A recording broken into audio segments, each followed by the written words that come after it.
please. So the format of the exam, which is due tonight, is P, last name, first name, exam1. Good? PDF, one single file in case you haven't delivered it. If you're terribly stuck, you can do a little longer as I graded, but yeah, I would hopefully go over the solutions to this exam in case you are interested in how I solve it once I have all your exams at hand.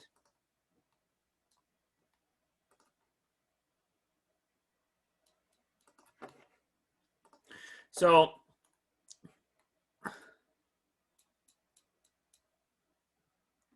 resubmit it in the right format. Good. Not from a week ago, guys. Look at the instructions. Instructions say everything. Okay, turn cameras on and then let's recall what has been done. So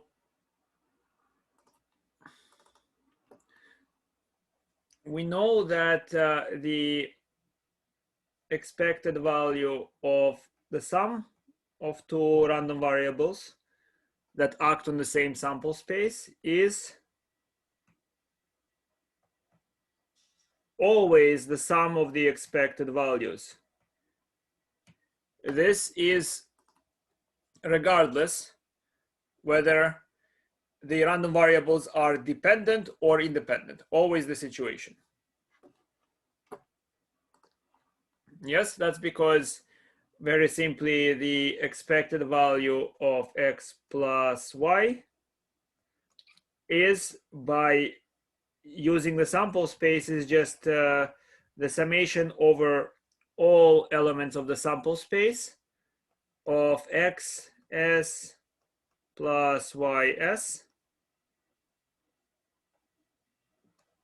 times the probability of s. That's one way to calculate expected value. Do you agree, guys?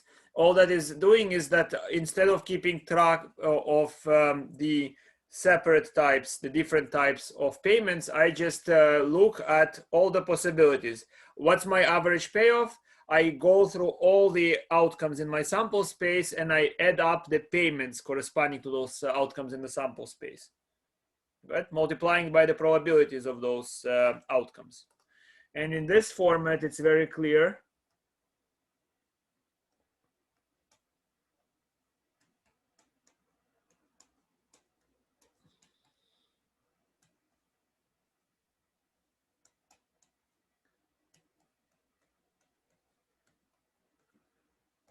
that the sum of the expected values is always the expected value of the sum. Good? Understanding the situation, guys. Here is a problem. A fair coin is tossed 16 times. On average, how often will you see the pattern HTTH? That's a question. You understand? How often will you see that word?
Your question is understood, yes, guys? You understand what I'm asking?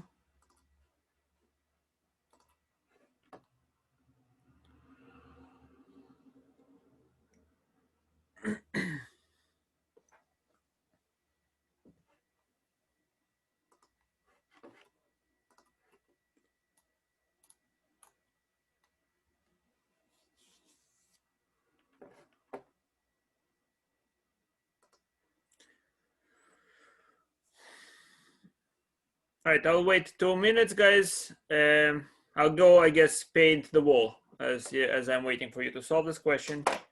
Take care.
Right, I am back. And you? 3/4 is the expected value. Let's see, guys. One person decided to answer it. So how can we do that? 16 times. So what do we have here, guys? We have a random variable deciding on the position. So you have, let's say, first 4 positions. That would be x1. So x1 checks whether the first 4 letters are H, TTH, or whatever I wrote over there, right? Then you have, starting from the second position, x2 will check for its corresponding 4 positions. and so on and so forth, right? Then you have afterwards x3, checking. And how many variables can we have like this, right? We clearly have 16 minus 3 such variables. Do you agree? 16 minus 3, because how do I always have to be careful there, right? So I have to have 4 places available, right? So this number over here, n plus 3. You see, this is 1, 2, 3 positions. N plus 3 has to equal to 16. So n equals to 16 minus 3, or 13. Are you following me, guys? You see how I'm doing that? So because it's expected value, I imagine having random variables just checking starting from their corresponding position. So x1 checks position 1 through position 4. x2 checks position 2 through position 5, and so on and so forth. They check whether or not, y minus 4. Do you see that I don't need, after this n, after the last position, the next random variable, if I introduce it, will not have an opportunity to observe 4 letters. So the last random variable that I need to consider, my last little helper, starts from some position n. And what's true about this position? It's true that the next 3 positions are available. So n plus 3 equals to 16. Right, this number, and move another 3 units. N plus 3 equals to 16, which means n, the last digit of my random variable, has to be 16 minus 3, or 13. So I have 13 random variables here. Good. And what will I do with those random variables, guys? I will say that the total number of times HTTH is observed on average will be, well, not on average, and then it will be x1 plus x2 all the way to x sub 13. In other words, at the very most, it can be observed 13 times. Actually, of course, why not? They interfere with each other, right? But that's not the issue, right? So we have this assignment. We know that the expected value of x is the expected value of x1 plus the expected value of x2 plus the expected value of x13. Now, do you see that that by themselves, they expect the random variables are exactly the same, distributed exactly the same way, because each random variable by itself, just imagine just focusing on the small window of 4 places. Those 4 places for x1 or for x2 or for x3 by themselves can be any of the possible 2 times 2 times 2 times 2, or 16 possibilities, right? The number of words that can be available altogether, 16 words, right? So the expected value of any xk is simply 1 divided by 16. You all understand how I calculated 1 over 16, guys? 1 over 16 probability times 1 plus 0 times the probability I will observe any other letter. Anybody not understanding me? So how do I know that the expected value of xk is 1 over 16? Again, what is xk? Xk is 1 if HTTH from position k, k plus 1 and onwards, and 0 otherwise. Right? So the expected value is 1 times 1 over 16, the probability that from k position to k plus third position I observe the right letters. That probability is 1 divided by 16. Do you all see that? Because it's 1/2 that it will be H, first letter, 1/2 that the next letter is T, 1/2 that the next letter is T again, and the last letter is H, is 1/2. So it's 1/2 multiplied by itself 4 times, which is 1/16, plus 0 times times the probability I observe any other word. And that would be, it doesn't matter, the probability is simply 15/16, but it's multiplied by 0, so I don't care about it. The expected value is 1/16. Do you see that?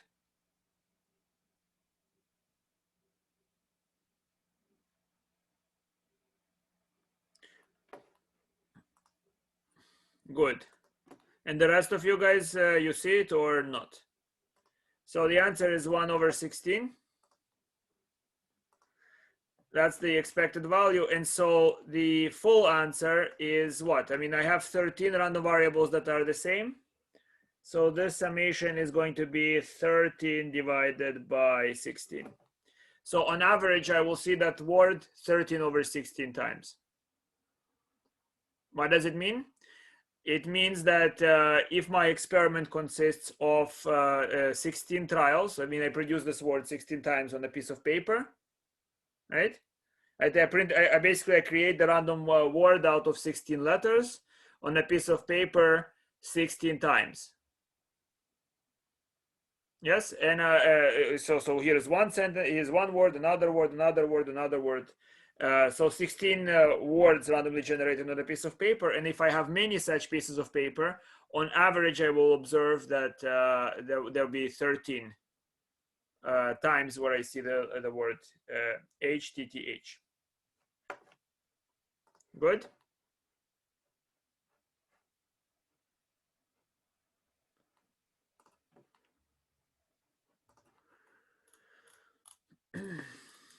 And here it is again explained. In general, if I have a word generated out of n letters, it would be n-3/16 for this particular situation. So it's a very useful idea for calculating expected values, is to use a summation of expected values. Now we talk about properties of variance. So again, guys, we have seen that the expected value of the sum x1 plus etc. It's the sum of the expected values. We want to know whether or not the variance of x1 plus x2 etc. is the sum of the variances. That's going to be important for us. Okay. And in general, to understand that, we need to introduce a concept of covariance. Before I continue, guys, do you all remember what is variance? Yes. What is the idea of variance? Is that I'm not only trying to measure the average, but I'm trying to understand how different or deviant from the average are the individuals. You understand? So it's a sort of measure of your stereotype. So you can say, here is a stereotype. A Russian is somebody who is angry and drinks a lot. Yes? But the variance will tell you how likely are you to find individuals that are different from that stereotype. Okay? How far away are they going to be in those qualities away from the stereotype? So make sure that when you stereotype, you always include variance, so that you can make a sense of how different from it are the individuals.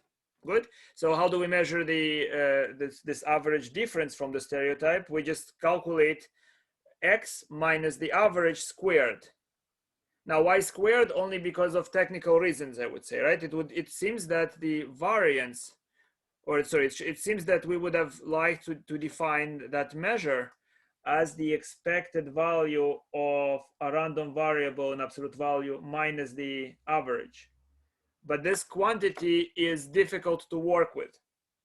So what we do is we instead define the square.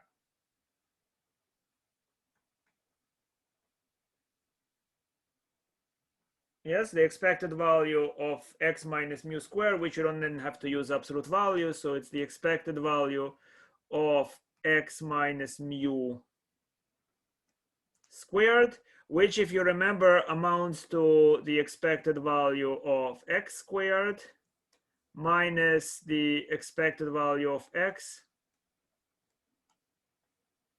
squared. which by the way tells you that the expected value of x squared is bigger than the square of the expected value in general, right? It cannot be negative. Expected value of this variable can never be negative since you don't have negative payoffs, which therefore means, if you understood how you can easily derive this formula. I hope you remember how we derived it. It's simple algebra. And yeah, so that's supposed to give us some sense of how different are individual random outcomes from the average. On average, how different they are. Good. So then we introduce a more general notion. So we introduce the notion of covariance. So covariance of x and y, that by the way relates to correlation. Covariance and correlation are related notions, guys.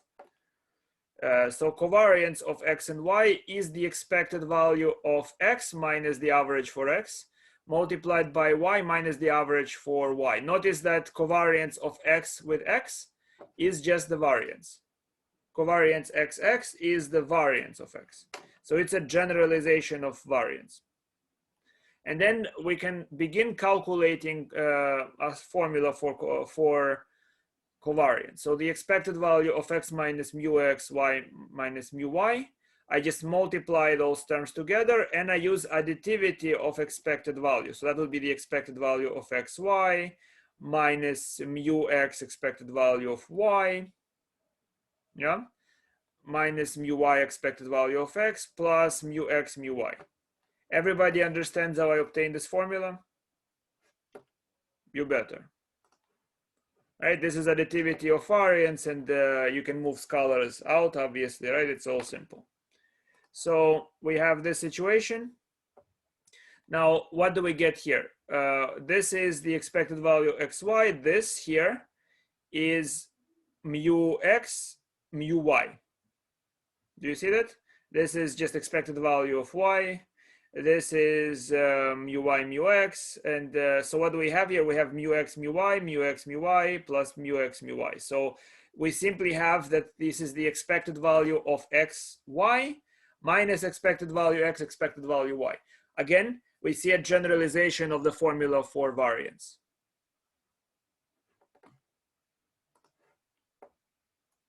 Now there are some very simple properties. You can clearly see that covariance xy is the same as covariance yx. If I switch x and y, this is just still the product, and here you have the same product. It's the same thing. Of course, covariance x and x is variance, and covariance is, if you took linear algebra, it's linear in it's called a bilinear function, to be precise, right? So it's linear in each fixed variable. So covariance axy is a covariance xy. Covariance x1 plus x2 is covariance x1y, covariance x2y. So very easy to see the property A. We can see that we can switch x and y. Covariance x is obviously variance. And for scalar multiplication, we can see covariance axy, it's expected value ax times y, minus expected value ax times expected value of y. I can factor a from here and a from here by the linearity of expected value. Good. Now, linearity can be observed this way. Covariance of x1 plus x2 is the expected value x1 plus x2 times y minus expected value x1, x2 times expected value y. So here I can multiply the y through and distribute the expected value. And here I can distribute the expected value. Yes? Then I group together variables where I see x1. So I underline them in red, and variable and values where I see x2, I underline them in blue. And you can see that this will be covariance. The red is covariance x1y. The blue is covariance x2y. Yes?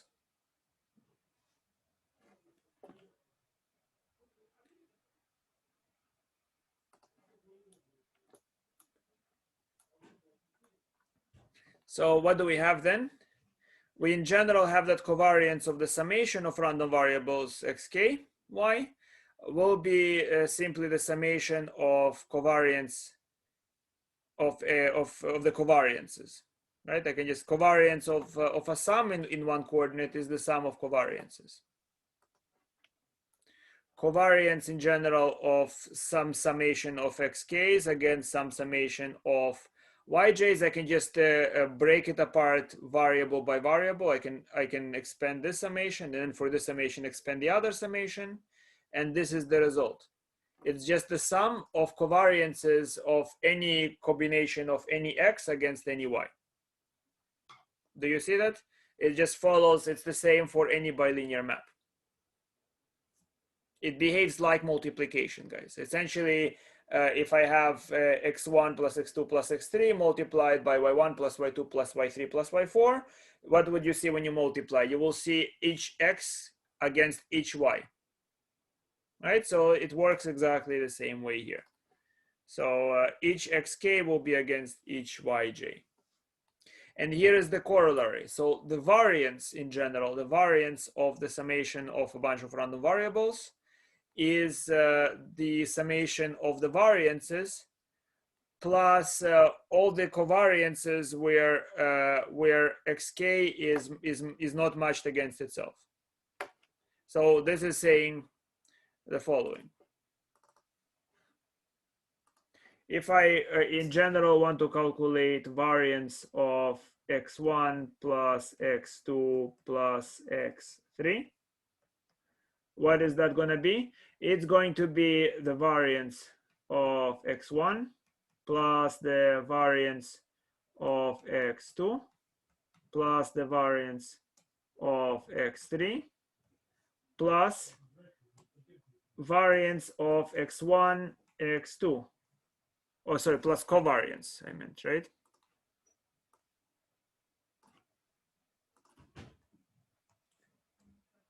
Plus covariance of x1, x3 plus covariance of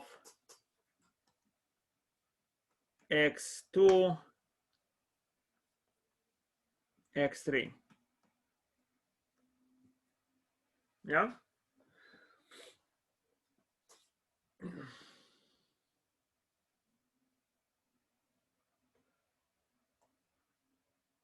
One second. Is there a two?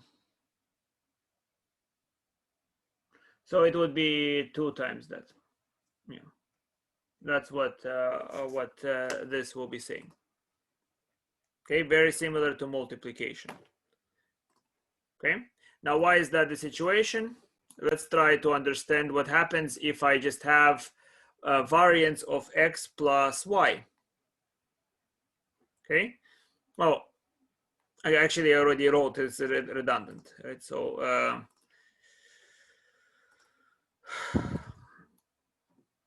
that, by the way, will mean, of course, that variance of the sum is in general not the sum of the variances. It's not the same way, right?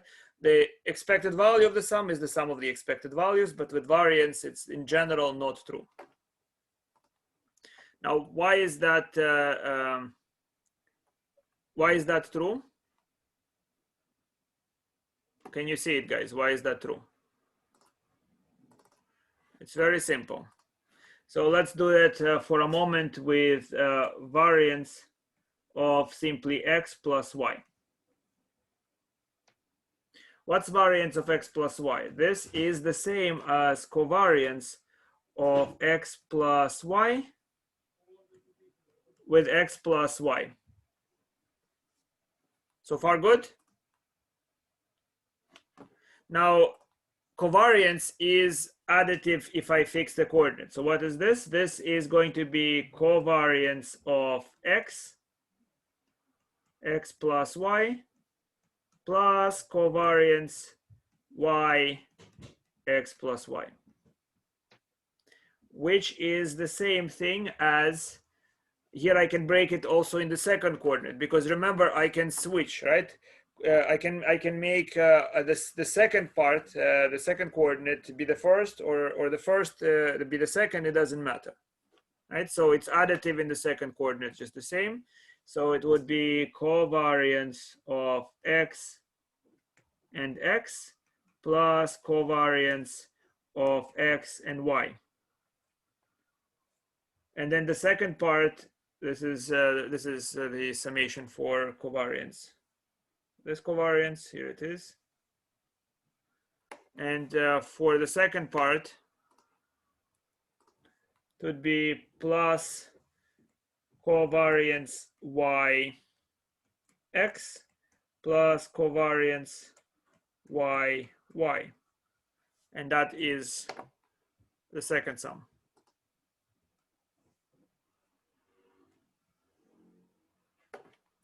Understandable? So then I see, what do I get? I get, let's say, covariance xx and plus covariance yy. It's variance of x plus variance y. Now, what else do we have? We have this. It's the same number. Covariance yx and covariance xy is the same number. So I can just write plus 2 covariance xy. Do you see that?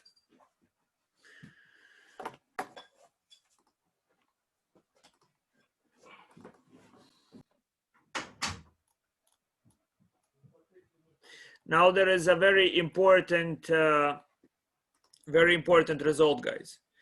If x and y are independent random variables, then covariance of x, y is 0. It's again, you can if you study correlation, it's part of the measure of correlation. If the variables are independent, there is no correlation between them. Increasing the value of one will not affect the other.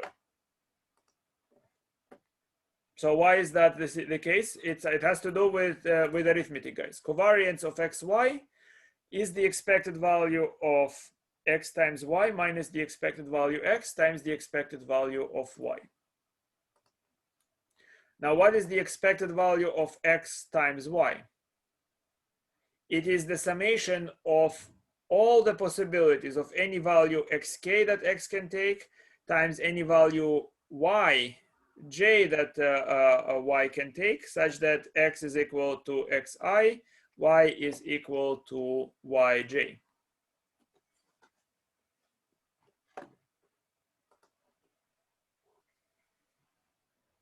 That's what this, where those probabilities, of course, x is xi, y is yj, are the probabilities that the values can take together.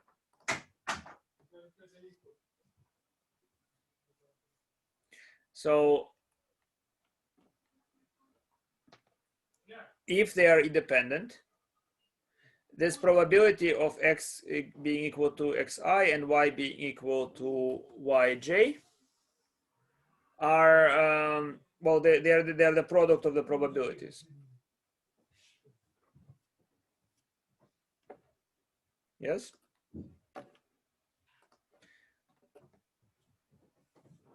And what do we have? We have that this is the summation from of I and j, xi, yj, probability x equal to xi, probability y equals to yj. And this is just what happens when you FOIL down a product. So you can unfoil it and make it the product corresponding to the expected value of x times the product corresponding to the expected value of y. And you get expected value x, expected value y, which will annihilate this to 0. Yes?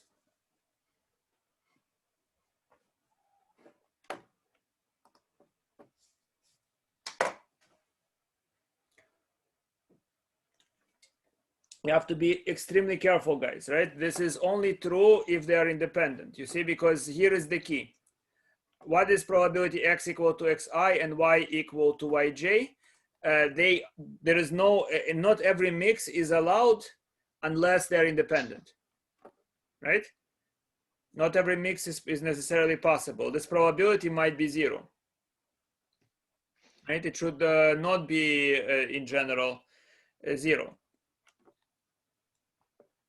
Right, so this is the product where I can calculate the expected value by considering every combination of the values that x can take with every combination that y can take, with some of those probabilities being equal to 0 if the combination is not possible. You understand what I mean? So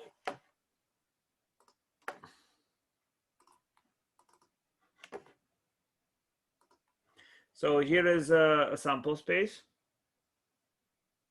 and let's have events 1, 2, and 3. Now let's suppose that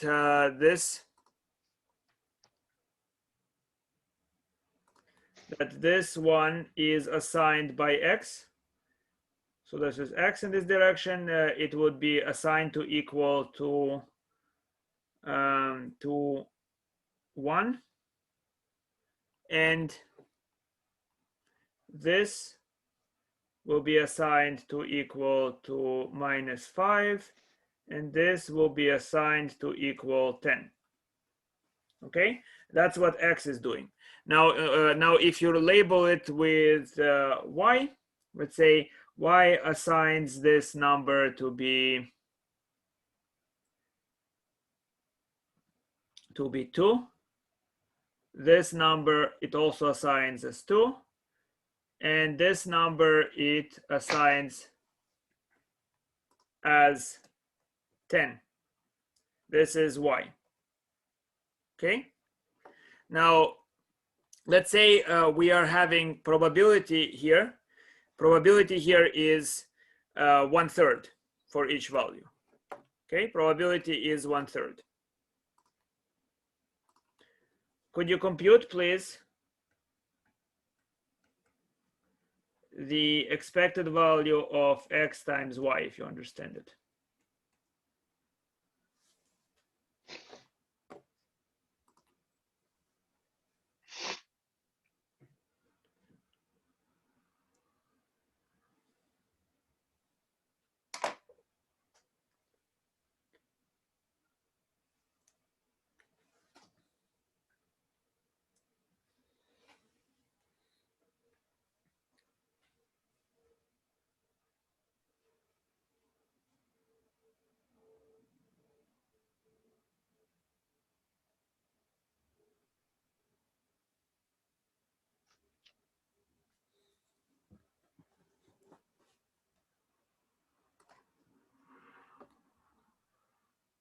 Okay.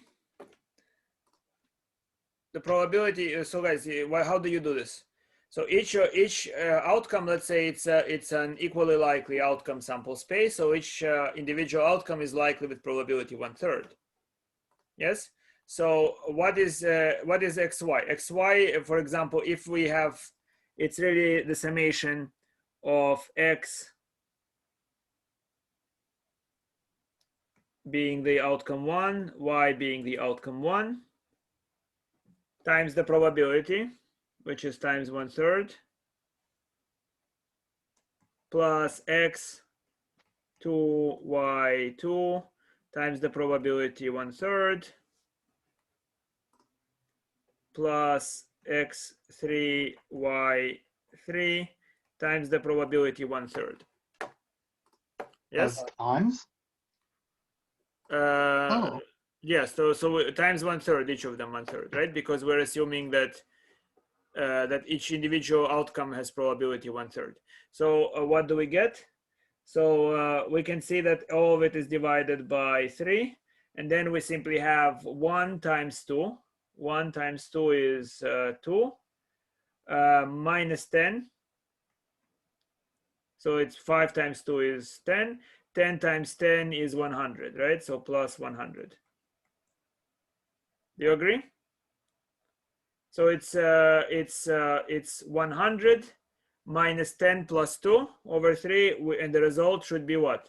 The result should be 88 over 3, correct? You're getting the same value, guys? This is 88 times 3. This is one way to compute the expected value of x times y. I can just group by the individual outcomes. 92 over 3, am I not counting? So it's 100 minus 10. Yes, I'm sorry. So it is, it's 92, I'm sorry. Yes, 92 over 3. Good. That's one way to calculate it. How did we prove the other result? I mean, by the way, guys, looking at it, is x independent from y? What do you think? Is the random variable x independent from y?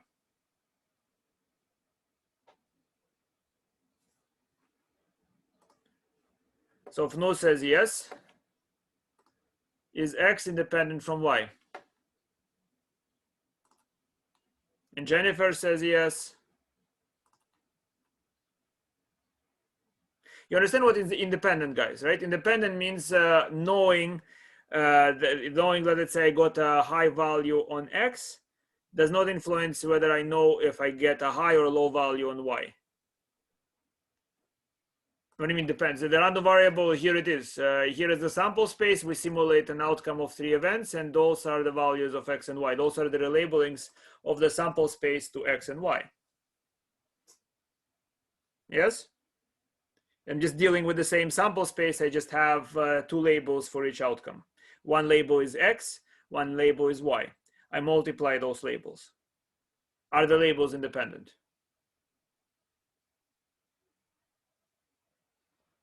Of course not. Obviously, it's not independent. Look at it. High value, if I got high value on the x, the highest value on the x will right away tell me that I got the highest value on the y. How can it be independent? You know, when is it independent? It means that whatever my x is, y could be anything. X does not determine y. X does not determine y. Is that the situation? No. No. It is not the situation. Here is how that theorem is asking us to calculate. If they were independent, I would see that this is the expected value of x times the expected value of y. So that in that situation, here is what I would observe. I would observe that basically I would calculate it this way. What are the possible values of x? The possible values of x are 1, minus 5, and 10. The possible values of y without regard to the dx are 2 and 10. Yes? You see, so then the other way in which I calculated the expected value was this. It was the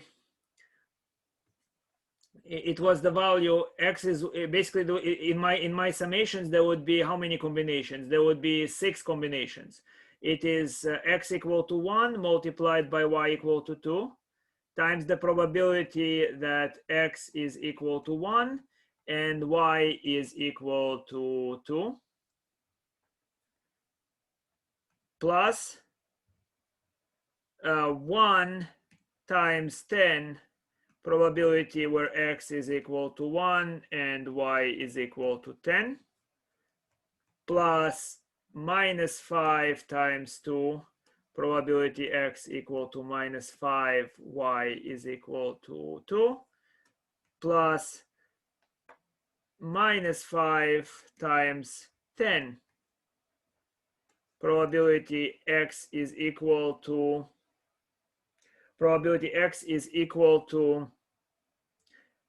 minus 5, y is equal to 10 plus 10 times 2 probability x equal to 10, y equal to 2 plus 10 times 10 probability x equal to 10, y equal to 10. This is the summation I calculated in my theory there. Do you understand? Now, could you tell me what's the probability I have x equal to 1 and y equal to 2? Let's look at the picture back. X equal to 1 and y equal to 2. What's the probability of that, guys?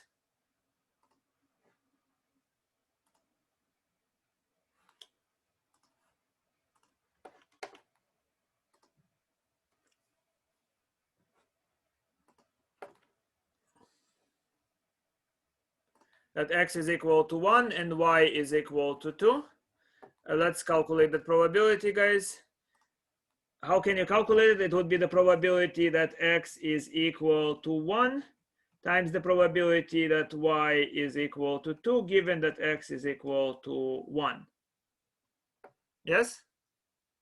That's how I can use conditioning. Yes? What's that probability, please?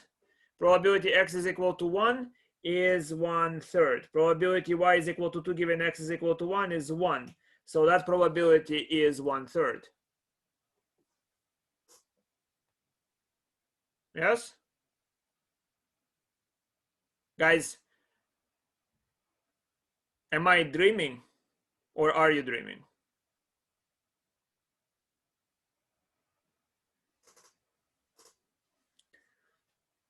Are we all together, guys? What I'm talking is it understandable? Fully understandable? It has to be crystal clear. Do you all see? Look at it. Probability that x is 1 and y is 2 is the same as probability x equal to 1 multiplied by probability y is equal to 2, given that x is equal to 1. Y will always equal to 2 if x is 1. Do you agree? You can see that over here. If x is equal to 1, if x is equal to 1, y is right away 2.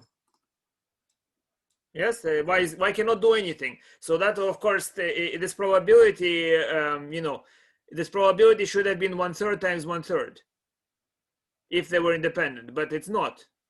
It's 1/3 times 1. Yes? Y should not be restricted but what x is equal to. I mean, in other words, it should not affect probability of what y can take. It can take any value it likes without any problem. Good? So those random variables are not independent. And you can see that, that it's not in general the product. Some of them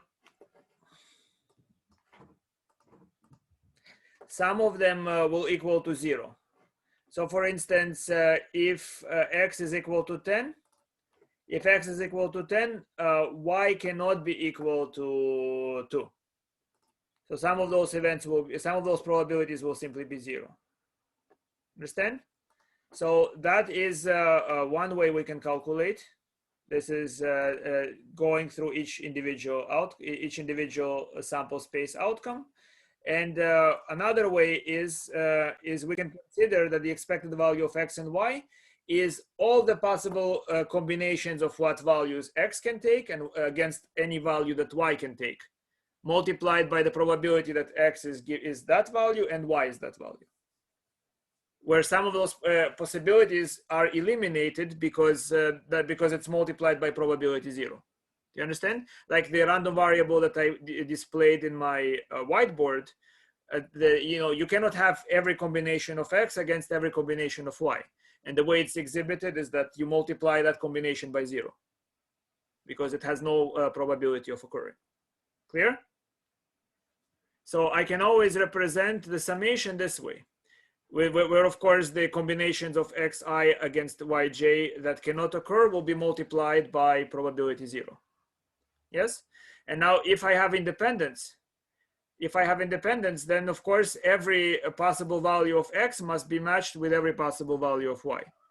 There is no way around it, right? Because if not, then that's why we have independence, guys.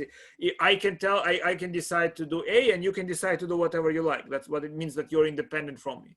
But if I do A and you do B and you do A, and if I do B, you do B, then you are not independent. right? If my actions restrict your possibilities, then you are not independent of me, right? Understood? Let me release my prisoner.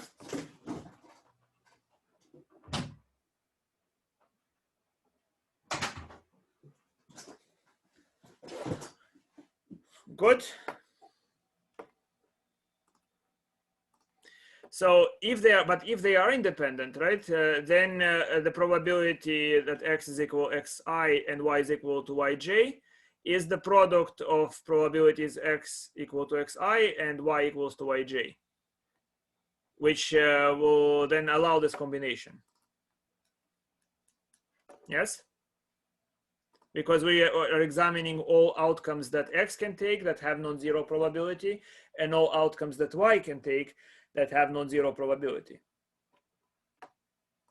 So we have this situation, and you look at this, guys, and you right away should recognize that this is just a mixture of x's with their probabilities multiplied by y with their probabilities. It's just what happens if you take two parentheses and you multiply, cross multiply, whatever you call it, or FOIL it, or I'm not sure what you call it, right?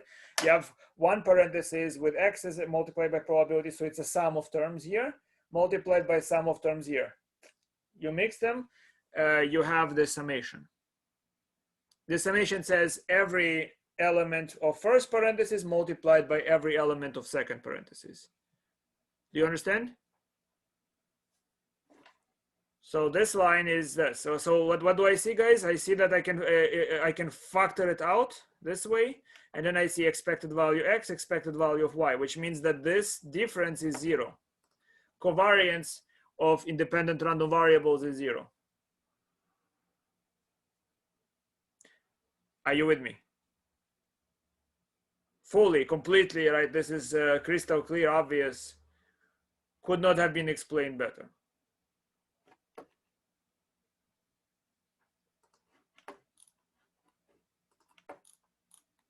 And this is what happens, guys. If x1, x2, x3, all of those x's are independent, then the variance of the sum will be the sum of the variances. Yeah?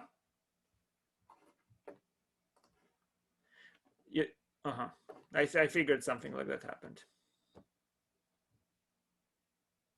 How is my connection? Going through?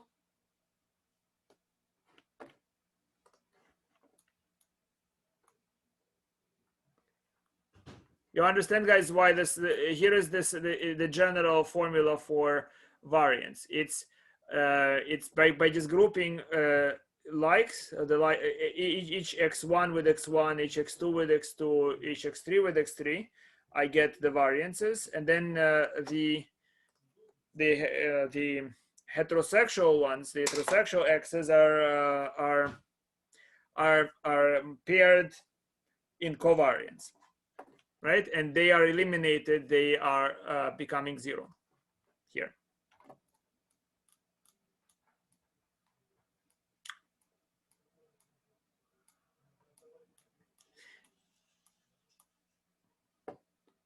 There are 5 fair coins.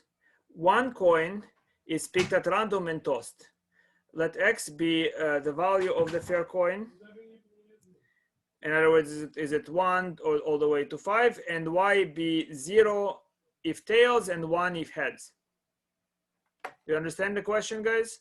So now I want you to carry a bunch of calculations. First, I would like you to calculate the expected value of x and the expected value of y. So one coin is picked. X displays the number of the coin, and y displays 0 if the coin is tails and 1 if the coin is heads, I think. Yeah. I want you to calculate the expected value of x.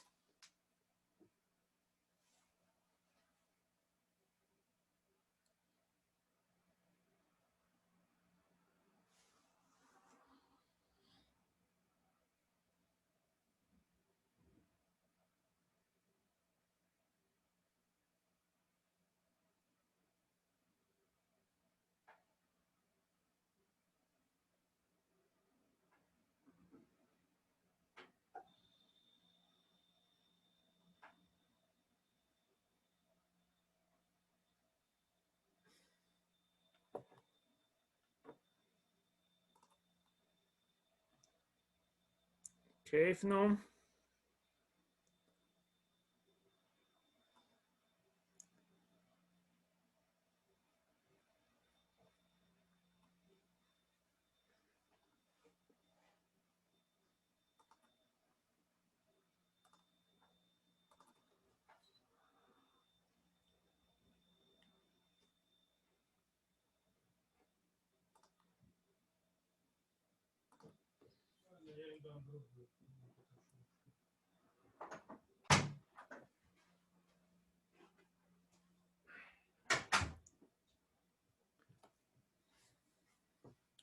All right.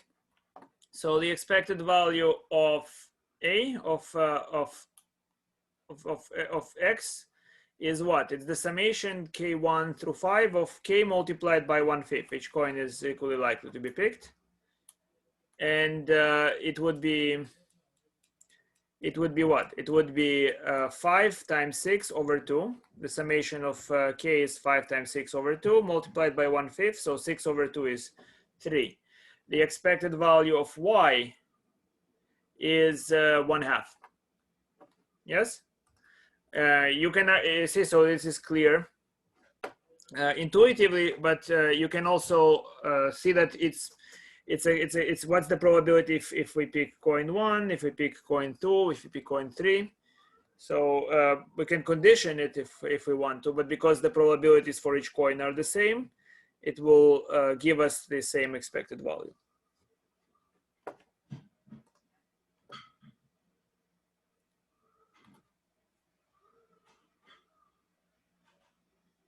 You see what I'm saying, guys? Let me just verify if I modify this problem slightly, and I asked you to do this.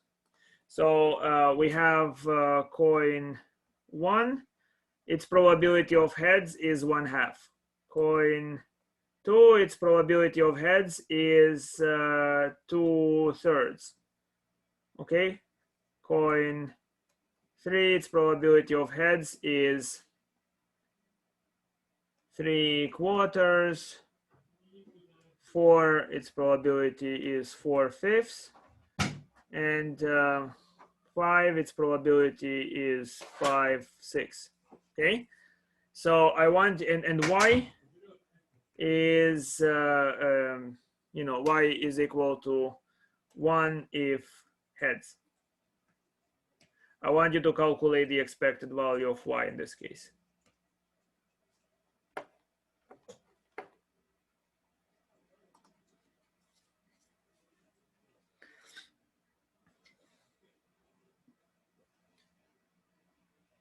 So again, I pick every coin randomly. I can pick either coin 1 or 2 or 3 or 4 randomly, but the coin I pick has a different probability of heads.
Well,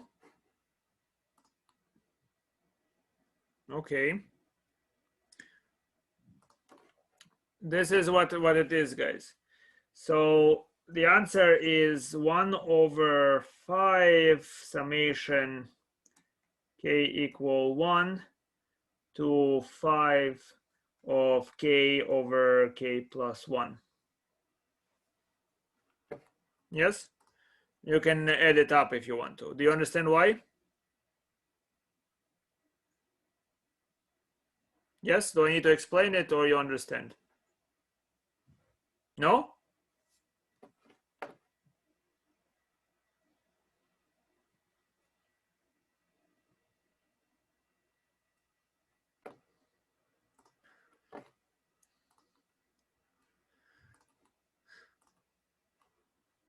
Wait, can you explain it? Yeah.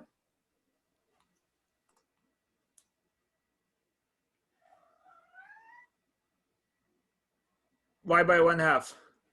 In this case, y by 1/2.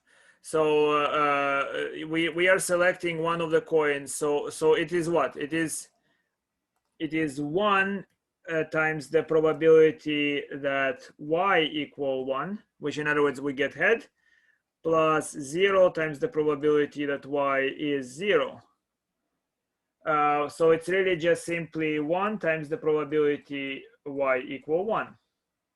In other words, and how can I get head? I can get head if it's coin 1 or coin 2 or coin 3 or coin 5. So it's 1 times the summation where k goes from 1 to 5, probability of y equal 1, and coin k. Do you agree? I condition, I break it into either it's coin 1, probably y is equal to 1, and coin 1. Y is equal to 1 and coin 2. Right? That's the only way it could happen. You see, so I condition it this way. And then what's the situation? So in this case, it is the summation k equal 1 to 5.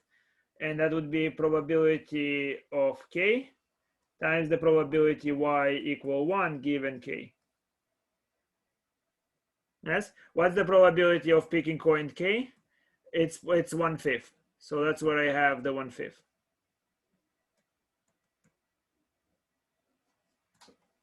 So it's 1/5. Probability y equals 1 given k is the probability that if I throw coin k, I'll get 1. That will be, according to the way I set it up, it's going to be k over k plus 1. So it's 1/5 times k over k plus 1 in the summation of it. Yes?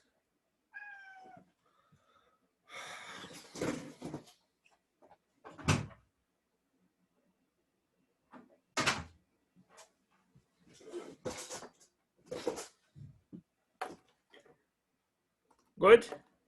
But in our situation, it was not important. So continue, guys. In this case, the coins are fair. So the expected value of y is 1/2. Why is it 1/2, Sarah? It's because it's 1/2 in each instance. Its probability given any k, it's 1/2 multiplied by 1/5. But I sum 1/2 times 1/5 5 times. So it becomes 1/2 if I do it by conditioning. Instead, most of you, if you did it, you ignored, you said it doesn't matter which coin I throw, so I can calculate the expected value by just tossing coin 1. But I mean, if you go thoroughly, it's 1/2 multiplied by 1/5 added to itself 5 times. That's the expected value. Good? I just wanted to be sure that you understand it. So now calculate for me, please, the variance of x and the variance of y.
So variance of x, Fnu is saying, is equal to 2. We shall see.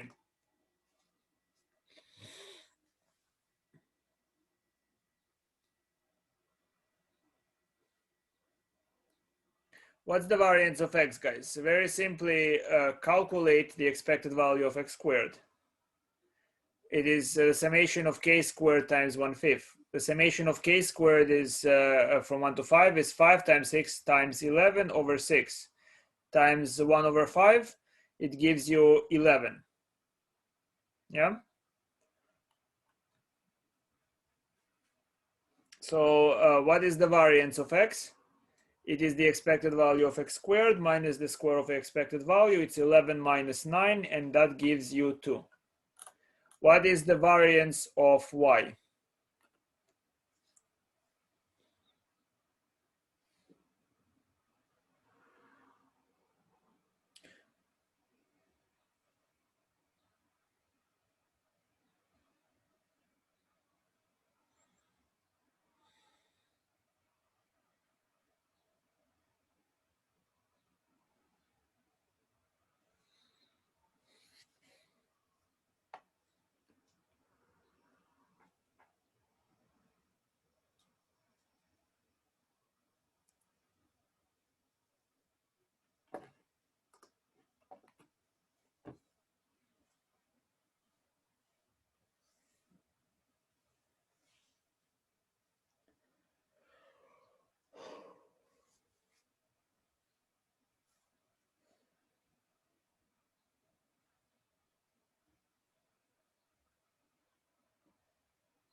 All right, variance of y, some people say 1/4. Let's see.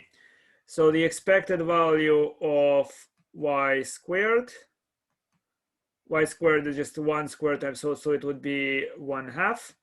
The expected value of y squared is 1/4. So if you take subtract 1/2 minus 1/4, you get 1/4.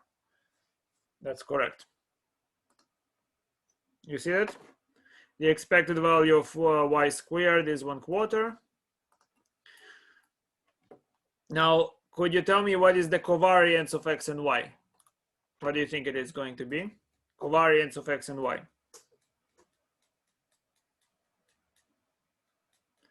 Look at the question, guys. You can calculate it, but look at the question. What's the covariance of x and y going to be?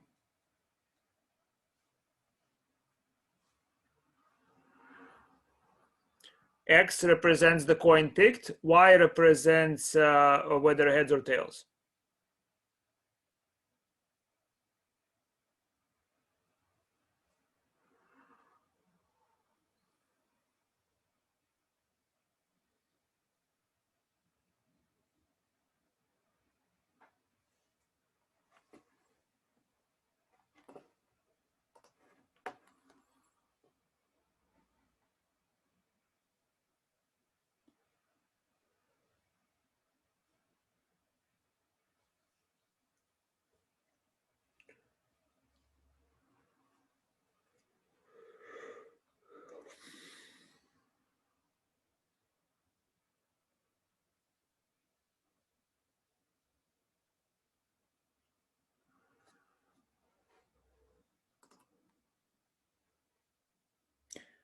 All right.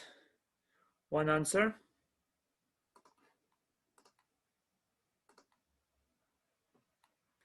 Well, no, you have to decide. Are they independent?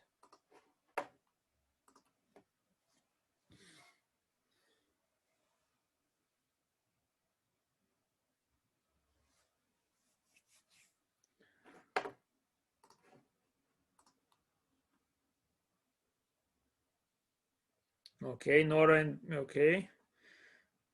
Okay.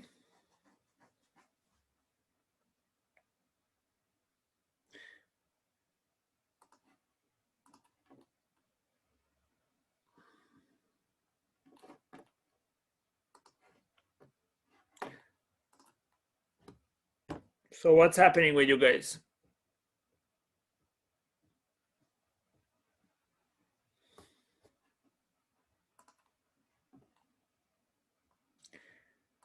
So here is the calculation. Look at it, guys. Here is what you do if you calculate it. Blah, blah, blah, blah, blah, blah, blah. And the result is 0. Why did I know the result would be 0? Because very clearly, knowing which coin you picked in the situation will not influence whether or not you get heads or tails, right? So y can equally well just run around for each particular coin you picked. So they will be independent. And if they're independent, covariance is 0. So I knew that without calculating. But this is just in case you want to see how that's calculated. I just say 1 times the combination where x can be all the way from 1 to 5. Y can be any number between 1 and 2. So I have 10 sums here with 10 probabilities, and the summation has to reduce to 0. You understand why, guys? You understand what independence is? Independence means that given that something occurs, the range of x is not restricted. The probabilities with which the other variable can take values is not restricted.